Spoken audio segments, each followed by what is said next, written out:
Pemirsa, Kejaksaan Agung kembali mengagendakan pemeriksaan terhadap Menteri Komunikasi dan Informatika Johnny G. Plate hari ini, atau Rabu tepatnya. Untuk yang kedua kalinya, Menkominfo akan dimintai keterangannya dalam perkara korupsi proyek BTS Kominfo. Dalam pemeriksaan lanjutan pada 15 Maret 2023 mendatang, Kejagung akan mendalami peran Menkominfo selaku pengguna anggaran dalam proyek pengadaan Base Transceiver Station atau BTS 4G dan infrastruktur pendukungnya oleh Badan Aksesibilitas Telekomunikasi dan Informatika atau Bakti Kemenkominfo periode 2020 hingga 2022. Plate rencananya akan dimintai keterangan terkait pengawasan dan pertanggungjawabannya dalam proyek tersebut. Kejagung menyebut dalam proyek BTS Kominfo telah terjadi permufakatan jahat serta pelaksanaan proyek yang tidak sesuai dengan rencana awal dengan dilakukannya pemadatan periode dari 5 tahun menjadi 1 tahun. Selain itu, Kejagung juga akan mendalami peran adik Johnny G. Plate, Gregorius Alex Plate, yang dalam perkara korupsi BTS Kominfo juga telah 2 kali diperiksa sebagai saksi. Kejagung menyebut adik Johnny G. Plate telah mengembalikan 534 juta rupiah dari fasilitas yang telah diterimanya dalam proyek BTS. Mendengar bahwa pada hari Rabu besok kita rencana memanggil saksi saudara JP. Kenapa beliau kita panggil untuk memberikan keterangan, yaitu dalam rangka untuk mendalami peran beliau sebagai pengguna anggaran. Kita ingin tahu sejauh mana pengawasan dan pertanggungjawaban selaku pengguna anggaran. Di mana kita tahu di dalam perkara ini terdapat kemahalan, dan kemahalan tersebut berasal dari hasil permufakatan jahat. Jadi kita ingin tahu sejauh mana sih fungsi-fungsi pengawasan itu dilaksanakan. Selain itu, kita juga ingin mengetahui sejauh mana perencanaan pembangunan BTS ini dilaksanakan. Supaya mengetahui bahwa sesuai dengan apa yang tercantum di RPJMN, pembangunan BTS ini rencananya dilaksanakan untuk periode 5 tahun berturut-turut. Namun tanpa perencanaan, pembangunan dilaksanakan dalam satu periode, yaitu 1 tahun, sehingga sudah mengetahui pelaksanaannya menjadi tidak sesuai dengan rencana. Pemadatan periode ini juga harus kita tahu. Selain itu juga kita ingin mengetahui tentang adanya manipulasi perkembangan kemajuan proyek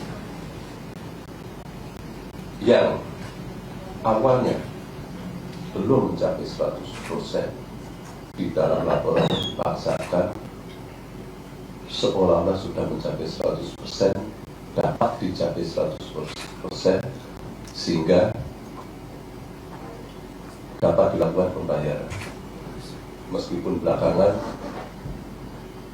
diketahui ada kesalahan sehingga dipulangkan.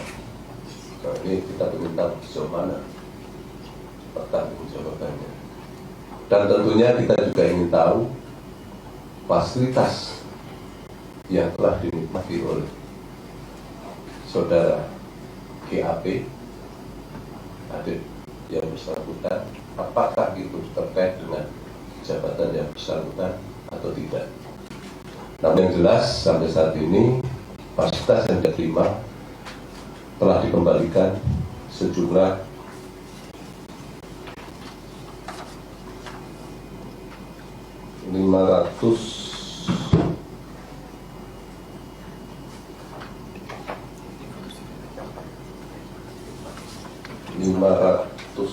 Rp534 juta rupiah. Itu sudah dikembalikan. Mungkin demikian. Untuk yang lain telah dikembalikan dari beberapa tempat yang kita minta untuk dikembalikan, ada total 10 miliar 149.363.250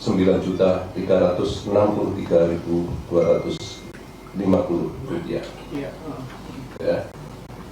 Di luar beberapa barang berupa kendaraan dan sepeda motor, termasuk ada rumah ya, yang berhasil kita sita di daerah Bagus. Mungkin itu yang bisa. Ya pemirsa, kasus dugaan korupsi BTS 4G yang menyeret nama Menteri Komunikasi dan Informatika Johnny G. Plate terus berlanjut. Kejaksaan Agung pun berencana kembali memeriksa Johnny G. Plate pada Rabu 15 Maret mendatang untuk menemukan titik terang kasus ini. Pemeriksaan terhadap Johnny G. Plate itu akan menjadi kali kedua setelah sebelumnya ia juga telah menjalani pemeriksaan pada tanggal 14 Februari lalu. Dalam kasus ini, Kejaksaan Agung sendiri diketahui telah menetapkan 5 orang tersangka. Lalu pertanyaannya pemirsa, akankah Kejaksaan Agung menetapkan tersangka baru dalam kasus ini? Untuk membahasnya lebih dalam, kami sudah tersambung melalui daring atau Zoom bersama dengan Koordinator Maki Boyamin Saiman. Bang Boy, selamat malam. Malam. Ya, cukup kaget nggak nih dengan adanya kembali gitu rencana pemanggilan Sang Menkominfo terkait dengan kasus ini tentunya? Enggak, kan kemarin aku sudah ngomong, mari kita tunggu dengan deg-degan kan gitu kan, dengan berdebar-debar kan gitu kan. Oh, Ya, berarti kita berdebar-debar Bang Boy? Kenapa berdebar-debar Bang Boy? Ya, bisa dimaknai macam-macam lah, enggak saya jelaskan lebih lanjut. Oke, tapi Cukup itu aja. memang hanya katakanlah keterangan dari Menkominfo saja yang benar-benar paling dibutuhkan begitu ya oleh penyidik terkait dengan bagaimana kasus ini akan dibuka seterang-terangnya. Ya pastilah, karena kalau sudah yang ditetapkan tersangka itu kan sudah ketahuan semua prosesnya seperti apa, dugaan korupsinya itu mulai dari awal. Misalnya harga perkiraan sendiri itu tidak sesuai harga pasaran. Ada perencananya yang membuat seakan-akan itu harganya mahal. Terus kemudian dibuat yang ikut tender itu sudah diarahkan pemenangnya siapa. Dan kemudian pelaksanaannya juga kemudian belum selesai tapi dibayar 100%. Nah, nampaknya ini kan biasanya kejaksaan itu setahu saya kalau korupsi proyek itu di terakhir aja tadi belum selesai tapi dibayar 100%. Atau ada pengurangan volume misalnya. Ya ada yang dikurangi lah, harusnya volumenya itu 100% otomatis, tapi itu ternyata volumenya setelah dilacak hanya 80%. Ada yang dikurangi semennya, dikurangi besinya, misalnya gitulah. Hanya level-level di situ. Tapi Kejaksaan Agung sekarang sudah hebat, mampu mulai mengendus dari seperti niat aja sudah diketahui gitu. Bagaimana dugaannya proses ini dicincai lah, kira-kira gitu. Bahkan pada posisi bagaimana tender seakan-akan diatur hanya mengarah kepada perusahaan tertentu. Itu Kejaksaan Agung mampu memformulakan itu. Terus kemudian istilahnya spesifikasi teknis dan administrasi. Dari awal sudah dibuat seakan-akan nanti juga mengarah kepada perusahaan tertentu. Sehingga harga yang terbentuk jadi tinggi.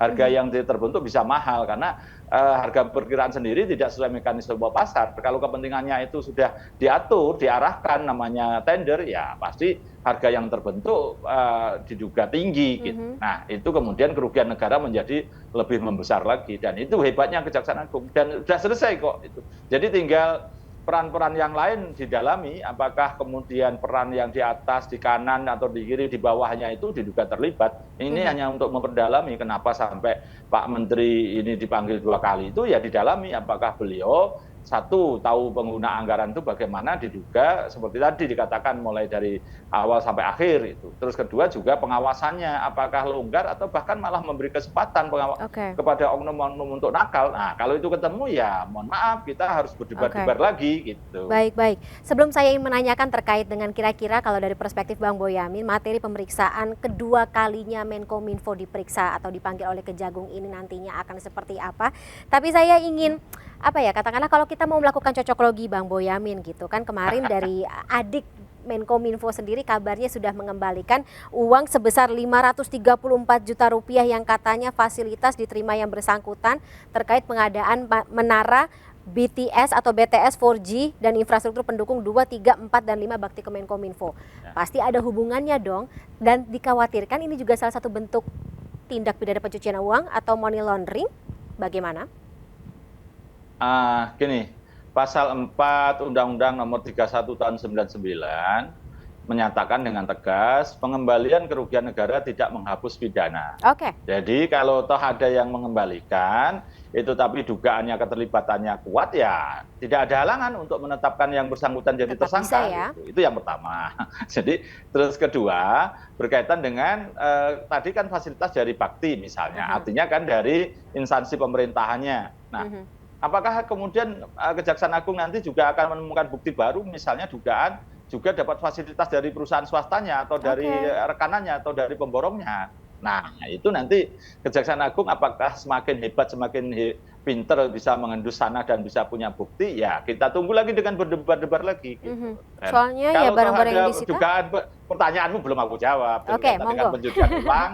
Ya, otomatis itu kan nanti kita lihat kalau memang bisa membuktikan dua hal tadi sebagai pembukaanku, dan ada aliran uang dan uangnya juga sudah ditransformasikan kepada barang lain atau dibelanjakan apa dengan dugaan untuk menyamarkan begitu, ya otomatis pencucian uang akan disematkan dalam kasus ini gitu. Dan itu kan berkaitan dengan proyek yang sebenarnya hebat untuk pelayanan 3T kan seistilahnya kan gitu, terluar, terdepan, dan terisolir gitu kan. Nah, itu kan niat mulia sebenarnya dari proses untuk menyejahterakan rakyat kita yang di sana, di luaran sana, di pinggir dan terdepan itu untuk mendapatkan akses internet sehingga bisa belajar juga dengan online kan masa-masa itu.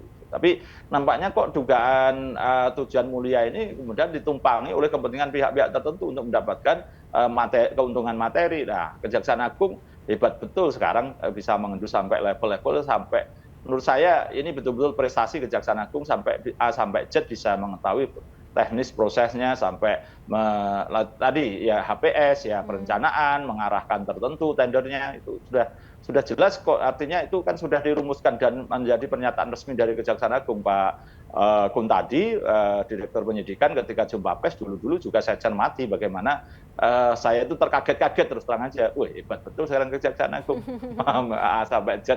Dan kita tunggu juga ini prosesnya apakah pada tataran yang saya katakan tadi kanan kiri bawah ke atas itu nanti juga ada hal-hal yang mendebarkan kita semua terkait dengan Pak Menterinya gitu. Ya, apakah ini akan mengulang seperti zamannya Pak Malarangeng gitu, kakak beradik gitu, ya kita lihat nanti. Tapi saya tidak mengharuskan Kejaksaan Agung itu apapun ini azas praduga tidak bersalah loh. Jadi tapi ya kita tunggu kalau berdebar-debar saya itu apakah akan terulang lagi seperti itu gitu loh. Itu masih.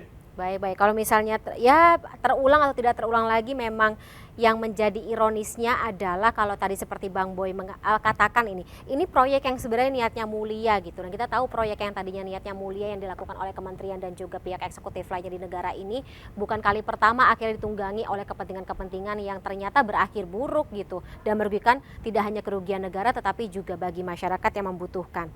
Tapi kalau misalnya lagi-lagi kita bicara mengenai kira-kira materi atau apa lagi yang harus didalami oleh Kejagung, Bang Boy, ketika seorang menteri dipanggil kedua kalinya, kira-kira ke arah mana? Ya, satu kan utamanya adalah kaitan adiknya kok bisa masuk itu apa privilege atau keistimewaan yang bersangkutan. Apakah dia itu tenaga ahli atau apapun di kementerian sebagai diangkat resmi staf khusus, staf ahli gitu, atau ya tanda kutip seperti staf ahli atau staf khusus tapi sebenarnya tidak SK resmi misalnya, tapi punya akses misalnya, bahkan ikut menentukan arah kebijakan kementerian misalnya, itu didalami pasti. Berikutnya adalah apakah keterkaitan adik menteri ini tahu adiknya punya komunikasi atau tidak dengan perusahaan rekanan misalnya. Itu juga pasti didalami dan kaitannya juga dengan paling utama yaitu tadi, kalau tadi sudah disebut Pak Dirdik itu kan terkait dengan pengawasan melekatnya seperti apa. Tapi juga didalami melekatnya misalnya apakah sekedar mendapatkan laporan ABS, tidak didalami ini misalnya kok akhirnya lolos tendernya bermasalah gitu misalnya, selaku pembina seperti apa misalnya gitu, selaku pengguna anggaran seperti apa, apakah misalnya sudah melakukan cek and recheck apa benar ini semuanya yang dibayar 100% itu sudah selesai 100% juga. Ternyata tadi dikatakan bahkan ada yang fiktif, ada yang belum selesai misalnya dugaannya loh ya. Nah itu apakah pernah dilakukan mekanisme ini bisa cek and recheck di kementeriannya, tidak harus mengecek satu-satu, juga gempor kan kalau mengecek satu ke satu karena ini 3T. Tapi sistem dan mekanismenya apakah sudah dibuat untuk menjadi pengawasan melekat tadi atau bahkan dibuat longgar malahan gitu kan? Dan apakah pada posisi tertentu misalnya penunjukan pejabat pembuat komitmennya, kuasa pengguna anggarannya itu dibuat dengan cara proper atau ya asal-asalan. Nah, itu akan didalami dan nanti bentuk-bentuk itu apapun ini persoalan sebuah perbuatan pidana itu dari sisi kalau birokrasi itu semua boleh dilanggar asal tidak ada kerugian negara atau tidak ada masalah gitu. Artinya misalnya tender tidak perlu dilakukan penunjukan langsung, tapi ketika belanjanya benar dan barangnya benar dan bermanfaat tidak akan ada masalah. Tapi ini kan sudah terlanjur di pada fungsi akibatnya ada dugaan penyimpangan, maka semua prosesnya dilakukan audit, dilakukan pencermatan apakah ada hal-hal yang memang dilewati, ada yang tidak sesuai SOP atau bahkan dilanggar atau bahkan ada proses-proses intervensi kepada pihak-pihak bawahan untuk tidak menjalankan tugasnya sesuai yang SOP misalnya. Udah kamu lakukan ini aja, tidak usah mengikuti aturan misalnya. Kan sampai di sana kalau mau mendalami. Kalau saya investigatornya ya sampai ke sana pasti, tapi tidak tahu nanti Kejaksaan Agung saya yakin sih lebih banyak lagi yang akan didalami. Termasuk ya mungkin kalau tindakan receh seperti atau ya kita bisa menyebut ini sebagai tindakan receh ya, tapi kadang-kadang atau seringkali justru berakibat fatal, misalnya kayak salah tanda tangan gitu juga ya Bang Boy, bisa. Ini menjadi salah satu detail yang mungkin akan didalami oleh pihak Kejagung dalam pengusutan kasus BTS 4G Kemenkominfo ini. Tapi Bang Boy, sayang sekali karena durasinya sudah habis, saya harus jeda. Kita juga harus sudahi dulu dialog kita pada malam hari ini. Tapi saya akan ganggu lagi Bang Boy ya dalam kesempatan yang lain. Terima kasih sekali lagi. Selamat malam Bang Boy, sehat-sehat selalu. Makasih. Tetaplah bersama kami pemirsa, MNC News Prime akan segera kembali setelah jeda berikut.